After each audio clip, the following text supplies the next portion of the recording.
أعزائي الطلبة والطالبات، السلام عليكم ورحمة الله وبركاته. مرحبا بكم في درس جديد من دروس النهارده. معاكم عادل بسيونى ومستمرين مع كتاب المعاصر، المراجعة النهائية والاختبار ال11 موديل تيست 11 من صفحة 110. نروح على السؤال الأول. Finish the following dialogue. أكمل هذا الحوار. أحمد is telling كريم about his birthday party. أحمد بيقول لكريم عن حفل عيد ميلاد. فقال له you know كريم، تعرف يا كريم my birthday is next Friday، عيد ميلادي الجمعة اللي جاية. فقال له really بجد happy birthday to you.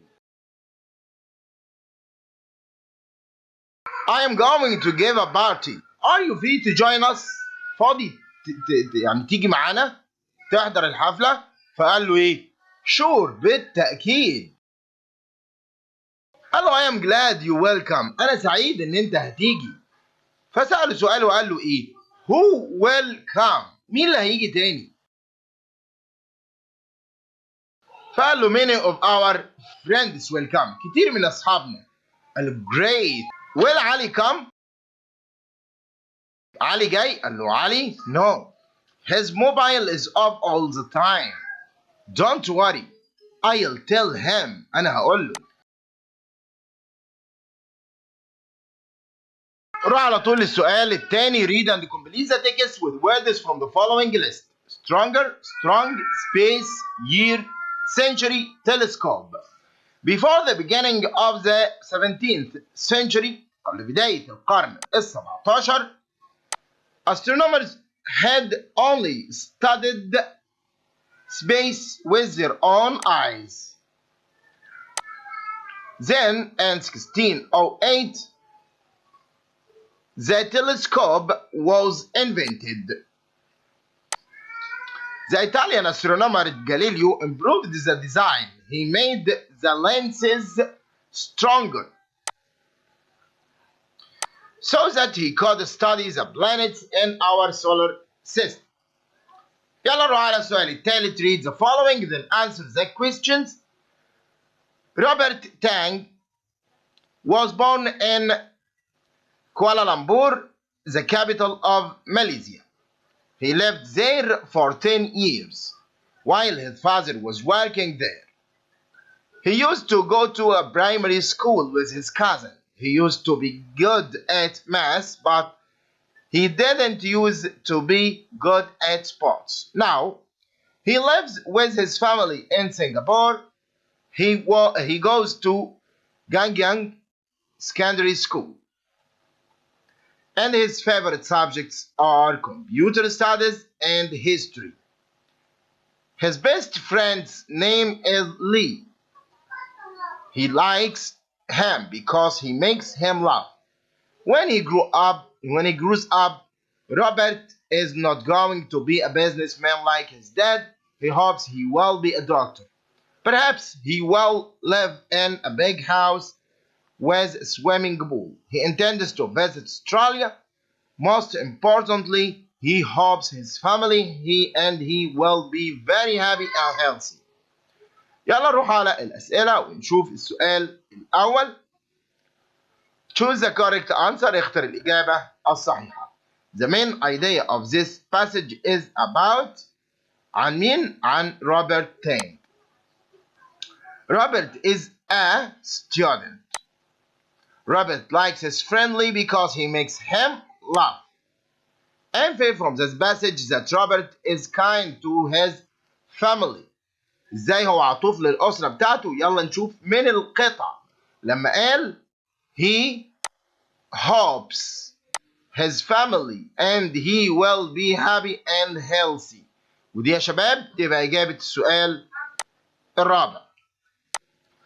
أما السؤال الخامس واللي بيقول what will Robert's job be when he grows up؟ يا ترى روبرت هيبقى إيه؟ طبعا هو قال أنا أتمنى إني أبقى إيه؟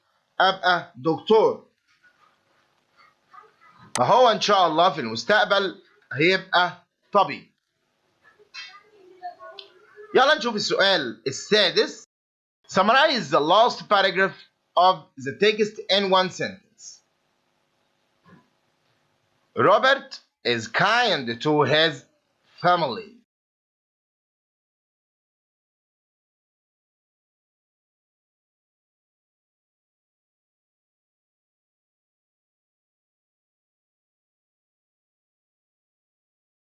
بعد كده يلا نروح على السؤال الرابع واللي بيقول choose the correct answer. اختر الإجابة الصحيحة.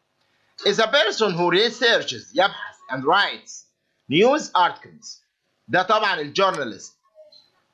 he doesn't have any energy to do anything. ليس لديه طاقة لعمل أي شيء. he is tired now. هو متعب الآن. the word save can be replaced by يعني حاجة بتساويها keep يحفظ. is the antonym of alive. alive يا شباب يعني حي. طب وعكسها ميت dead. we can get the opposite of the word advantages مزايا by adding the prefix this علشان أقول disadvantages. to form the adjective of the word tradition we add the suffix أنا عايز أحول tradition دي إلى adjective صفة. أقول إيه؟ traditional تقليد. ومن السؤال الرابع إلى السؤال الخامس complete the sentence with the correct form. أكمل بالصيغة الصحيحة. they had their lunch after they had studied. طب ليه had studied؟ علشان ده يا شباب ماضي تام. after يجي بعدها ماضي تام. had والتصريف الثالث وقبلها ماضي بسيط. ادي had هي تصريف ثاني للفعل. if we live in Alex we would. طيب احنا قلنا قاعدة if الحالة الثانية ماضي بسيط would والمصدر. إذا الماضي البسيط من live هتبقى إيه؟ lived ماضي بسيط would والمصدر. The teacher told Heba that he checked. يعني إيه؟ وليه checked؟ علشان ده محول من مباشر إلى غير مباشر. فالمحول إليه بيكون في الماضي مش هينفع يكون مضارع. فالجملة هنا مضارع بسيط أحولها إلى ماضي بسيط. Are you going to؟ Are you going to؟ وهقول بقى المصدر بعدها عادي يبقى to visit. Are you going to visit؟ to المصدر. There a dangerous accident on the road. طيب ما هو there is لأن accident مفرد. لا ما هو قال لي في الآخر إيه؟ yesterday. يبقى أنا عايز الماضي من is إيه يا شباب؟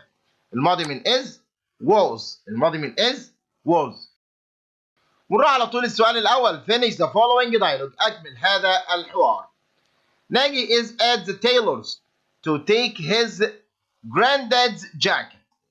ناجي موجود عند الخياط علشان ياخد جاكيت جده. تايلور قال له ايه؟ Good evening sir. Can I help you? قال له yes please. My granddad ordered a jacket from you. Is it ready? هل هو جاهز؟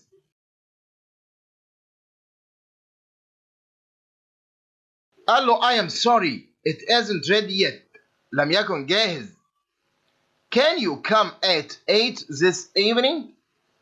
فقال له sorry I can't. I have a lot of homework this evening. What about tomorrow? وماذا عن الغد? Great idea. Tomorrow at 3 p.m. is okay. Has your granddad sent me the cost? Yes. How much does it cost? It costs 250 pounds for sewing. Here you are.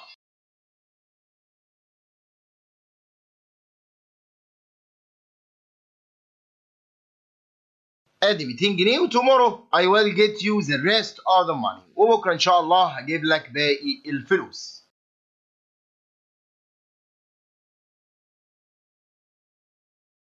وعلى طول نروح للسؤال الثاني. read and complete the text with words from the following list.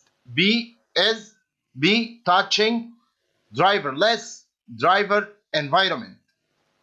In the future في المستقبل driverless cars will change all of our lives. We will be able to travel anywhere without touching the controls or even looking at the road. Driverless cars will also be better for the environment because they will be روح على طول السؤال الثالث. Read the following then answer the questions. One morning, Mr. Mohab al-Masri, the owner of الحرية supermarket, rang the police.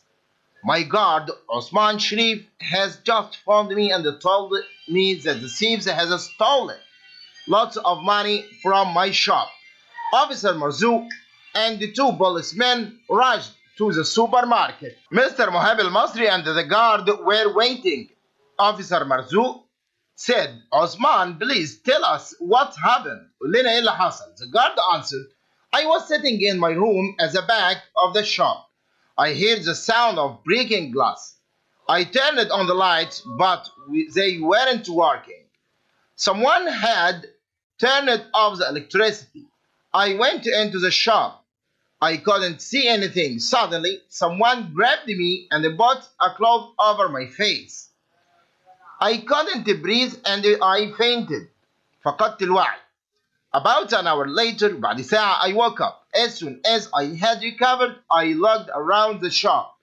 The guard continued. The thieves had smashed the glass door to get in. After that, they had turned off the electricity. Next, they attacked me and I fainted. Then they stole the money and escaped. So I found Mr. al-Masri. Did you see the thieves? Officer Marzouk asked him. No, the guard replied. But I heard a voice. It sounds like Ali shouted. He used to work here. روح للسؤال الأول واللي بيقول choose the correct answer. Put a cloth over the guard's face. مين اللي عمل كده؟ طبعا ده thieves اللصوص. Someone had turned off the electricity. So they weren't working. The lights. Who found Mr. Mohab al-Masri? Osman. Answer the following questions. أجب على الأسئلة التالية. والسؤال الأول بيقول infer from the text that the guard wasn't telling the truth. يعني قول لنا من الفقرة أن الحارس لم يكن يقول الصدق. About hours later, I had recovered and I looked around the shop. هنا وكانش فيه إضاءة. يبقى ده إجابة السؤال الرابع. روح على السؤال الخامس. Predict what the officer Marzouk will do. He will ask Ali Shaukat. Summarize the story in one sentence.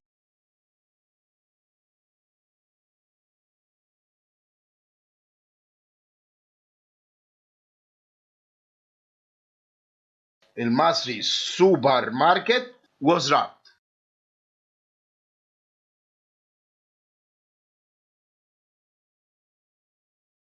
يلا نروح على السؤال الرابع واللي بيقول choose the correct answer. اختر الإجابة الصحيحة.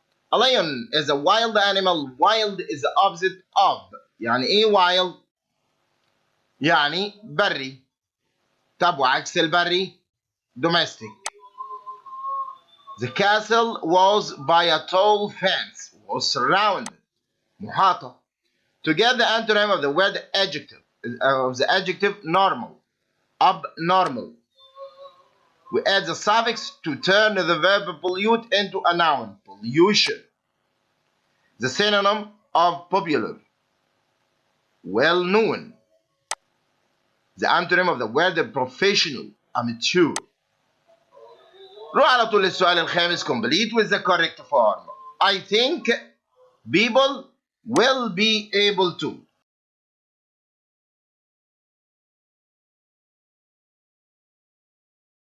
You should avoid. هقول sitting. ليه؟ لأن بعد avoid يجي الفعل مضاف له ing. My grandparents didn't. لأن ده نفي. used to didn't use to. The lessons were studies. ده مبني للمجهول فهقول were studied.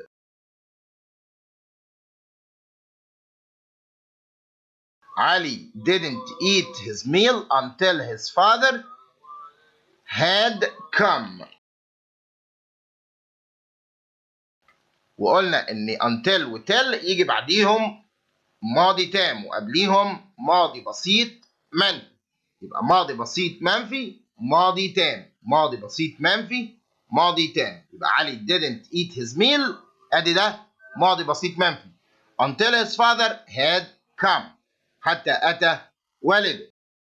موديل تيست 13، النموذج والاختبار ال13. نروح على طول للسؤال الاول. finish the following dialogue، اكمل هذا الحوار. Lynn is talking with رحمة about her new dress، بتتكلم مع رحمة عن فستانها الجديد.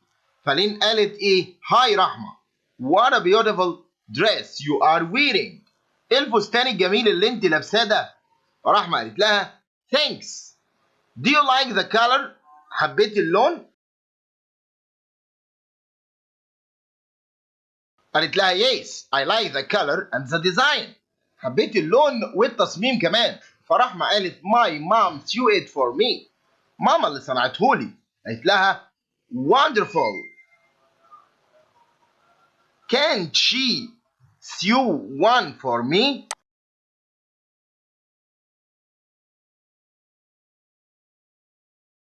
I think she will be pleased، هتكون سعيدة to sew you one. do you have clothes، عندك قماش؟ no I haven't. no I don't.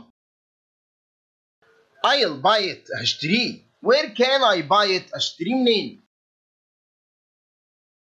I'll tell mom she will tell you. she will tell you from where you can buy it.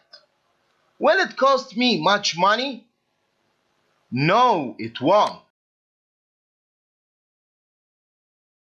وروح سريعا على السؤال الثاني واللي بيقول read and complete the text with words from the following list: building, cities, experts, experiences, population. Africa's population، تعداد السكاني لإفريقيا is growing quickly، يزداد بسرعة. experts، الخبراء believe that، يعتقدون by 2050 there will be twice as many people in Africa as there are today، هيتضاعف العدد. many African countries are planning to build new cities where people can live, work and study. what will these cities of the future be like؟ بعد كده نروح على السؤال الثالث. read the following then answer the questions. health is better than wealth، الصحة أفضل من المال. one cannot exchange health for all the money in the world because health is the most valuable thing from Allah. a sick person lives a bad life full of pain, weakness and suffering. he feels that he is a real trouble to his family. he loses the nice taste of food. you can enjoy good health if you practice suitable exercises, learn some interesting hobbies, get enough sleep, and eat healthy food. so, one shouldn't eat more than 80 grams of fat a day. we mustn't eat much ice cream because ice cream has got a lot of fat and much sugar. fresh vegetables and fruit are very good for your health. تعال نروح للسؤال الأول. choose the correct answer، اختر الإجابة الصحيحة. we need grams of fat a day، كم جرام بنحتاجه في اليوم؟ طبعا هو قال بنحتاج 80 جرام في اليوم. the main idea of this passage is about health، عن الصحة. to enjoy good health one should have enough vegetables and fruits. infer from the passage that health is more important than wealth. يلا نعلم في القطعة على الإجابة للسؤال الرابع.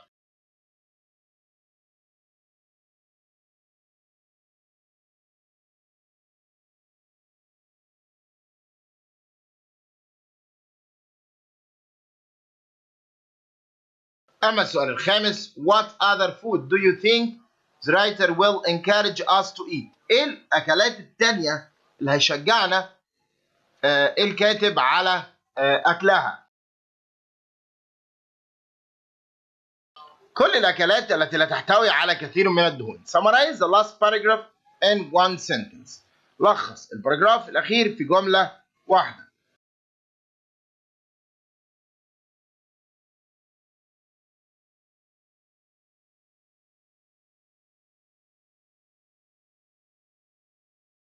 روح على طول السؤال الرابع. Choose the correct answer. اختر الإجابة الصحيحة. We add the suffix to the verb advertise to turn it into a noun. طبعا هيبقى advertisement. إعلان. Alive is the opposite of عكس alive dead ميت. Is a situation when groups of people meet to discuss something. طبعا ده اسمه meeting. Eating nuts is very good for health. They are إنهم healthy. Cheap is a synonym of inexpensive. When you add the prefix this to the word, it gives the opposite. روح على السؤال الخامس. Complete with the correct form. أكمل بالصيغة الصحيحة. What has you done before going to school؟ طبعا you بتاخد have ما بتاخدش has، فهقول what have you done. after سما after يجي بعدها ماضي تام. يعني ايه ماضي تام؟ يعني had والتصريف الثالث للفعل، فهقول had visited. there a bad accident yesterday. فهنا عايز الماضي من is. طبعا الماضي من is هو ايه؟ was. The teacher said that those books. لأن قلنا بنحول these إلى those. What will the weather be like؟ ليه؟ لأن will يجي بعدها فعل في المصدر. What will the weather be like tomorrow morning؟ موديل تيست 14. النموذج والاختبار ال 14 في صفحة 118 من المراجعة النهائية لكتاب المعاصر. روح على طول السؤال الأول. Finish the following dialogue. أكمل هذا الحوار. Sarah is sad because of her bad result at the English exam. Mother, what's wrong with you, Sarah? You seem so sad. Nothing, Mom. ولا حاجة يا ماما. I had low marks in English. Difficult?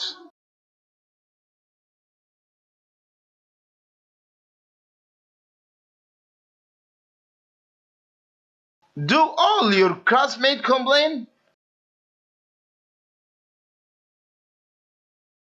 Yes, all my classmates complain too. They all got low marks too. No problem. You should study more English. What should I do? أعمل إيه؟ قالت له you should revise every day and I will help you with grammar. قالت لها إيه؟ thanks mom. ومن السؤال الأول نروح على السؤال الثاني. read and complete the text with words from the following list. Grow, food, do, does, roads, lakes. The current population of Egypt is nearly 1.400. Those people need a lot of food. So the government need to grow more crops to feed them. It also tries hard to provide them with good houses and good roads to drive on. It also does its best to set up new projects. ونروح على السؤال الثالث. Read the following and answer the questions. I really have a wonderful break time at school. It comes in the middle of a school day. After the third lesson, it's usually between 11 and 11:30 in the morning. Break time is quite important because it makes us fresh again for the coming lessons. We never stay in our classes during the break. Some students have a walk in the playground, others have their sandwiches and they start eating together. I really enjoy myself during the break. After eating, I go to the school library where there are plenty of good books to read and borrow. Other time, I go to the computer lab. As soon as the bell rings, we go to our classes with fresh minds. نروح على طول السؤال الأول. The main idea of the passage is about school breaks. The break lasts for half an hour, نص ساعة. During the break, some students walk on the playground while others with their sandwiches. أما السؤال الرابع, what would happen if there was no break? We won't have a refreshment.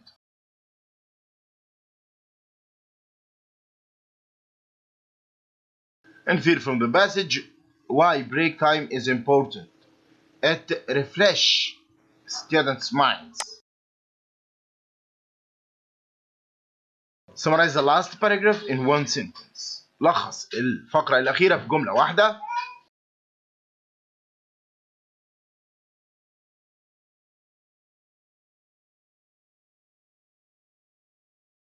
نروح على السؤال الرابع. Choose the correct answer. اختر الإجابة الصحيحة.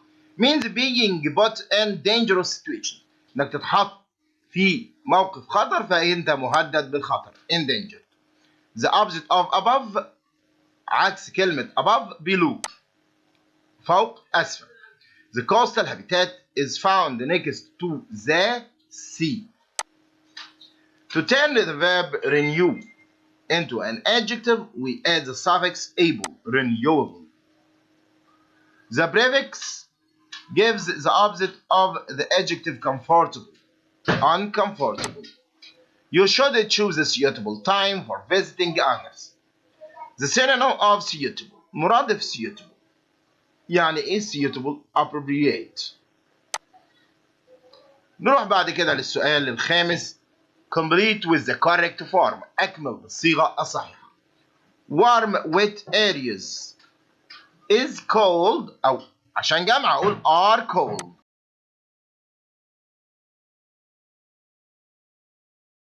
If we وعندي الجملة الثانية فيها will يبقى مضارع بسيط will والمصدر. يبقى هجيب الفعل في المضارع فأقول burn. If we burn. Did your mother طبعا did أو didn't هات المصدر فهقول use. He hadn't published his ideas until just before he died. How long have you been أقول studying. ليه studying؟ علشان هنا ده المضارع التام المستمر have أو has been والفعل زائد ing. have أو has been والفعل زائد ing ده مضارع تام مستمر. موديل تيست 15 النموذج والاختبار ال15. نروح على طول السؤال الأول. finish the following dialogue. أكمل هذا الحوار. رانيا is asking غادة about her next summer holiday. رانيا بتسأل غادة عن أجازة الصيف القادمة. هاي غادة. هاي رانيا. What are you doing؟ ماذا تفعلين؟ بتعملي إيه؟ فقالت لها I am busy preparing for my summer holiday. أنا مشغولة بحضر لأجازة الصيف القادمة. فهتقول لها إيه؟ هتقضيها فين؟ Where will you spend it؟ قالت لها in the countryside في الريف. What about you؟ قالت لها I am going to visit Paris. Oh my God, I like Paris most. Me too. Have you ever been there? But I'd like to. How long will you stay there? For 2 weeks. أنا هقعد هناك أسبوعين. بعد كده نروح على السؤال الثاني واللي بيقول read and complete the text with the word from the following list. Create, locate, government, located, growing, decreasing. More than 5 years ago, the government decided to build a new capital city in Egypt. It's going to be located east of Cairo. The government wanted to this new city because population wanted to create of Egypt is very big and it is growing in the future ويزداد في المستقبل. روح على طول السؤال الثالث. read the following then answer the questions. Andy has been worried all the week. Last Monday he received a letter from the police. In the letter he was asked to come at the police station. Andy wondered why he was wanted by the police, but he went to the station yesterday and now he is not worried anymore. At the station he was told by a smiling policeman that his bicycle had been found 5 days ago. لقوا العجلة بتاعته من 5 أيام. The policeman told him the bicycle was picked up in a small village 40 miles away. It's now being sent to his home by train. And he was most surprised when he heard the news. He was amused too, because he never expected the bicycle to be found. It was stolen 20 years ago, when Andy was a boy of 15. يلا نروح على السؤال الأول ونقول choose the correct answer. The main idea of the passage is about عن great news for Andy. Andy's bicycle was stolen years ago. سرقت من كام سنة؟ من 20 سنة. 20 years ago. Andy was amused because the bicycle to be found. He never expected the bicycle to be found. What do you think Andy will do with his bicycle? He will ride it. Infer from the text is that Andy is lucky. Andy كان محظوظ. من القطعة bicycle was picked in a small village 40 miles away and was sent by train. Now إنه لقوا العجلة بتاعته مرة تانية. Infer from the text summarize the text in one sentence. Andy was a lucky man.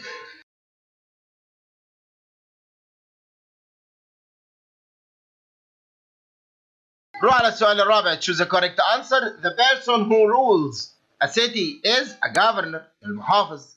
This is it has no sides. Circle ملهاش أضلاع. To make an adverb from the adjective complete عايز منها صفة يبقى ly completely. The prefix makes the opposite of the adjective possible. طبعا مش هنقول impossible. There is a similarity between two objects. The antonym of similarity difference اختلاف. The synonym of the verb agree accept. ومعادنا مع السؤال الخامس. complete with the correct form has سلمى ever been. ليه ever؟ لأن احنا قلنا ever في السؤال ونيفر في النفي. ever في السؤال ونيفر في النفي. هاني would يجي بعدها الفعل في المصدر فهقول would get. سامح had والتصريف الثالث للفعل فهقول travel. جبل قلبة isn't visited. ده مبني للمجهول. بصرف فيرب تو بي واجيب التصريف الثالث من فعل الجملة الأساسي. we need to يجي بعدها فعل في المصدر فهقول use. we need to use. أشكر لكم طيب المتابعة والسلام عليكم ورحمة الله وبركاته.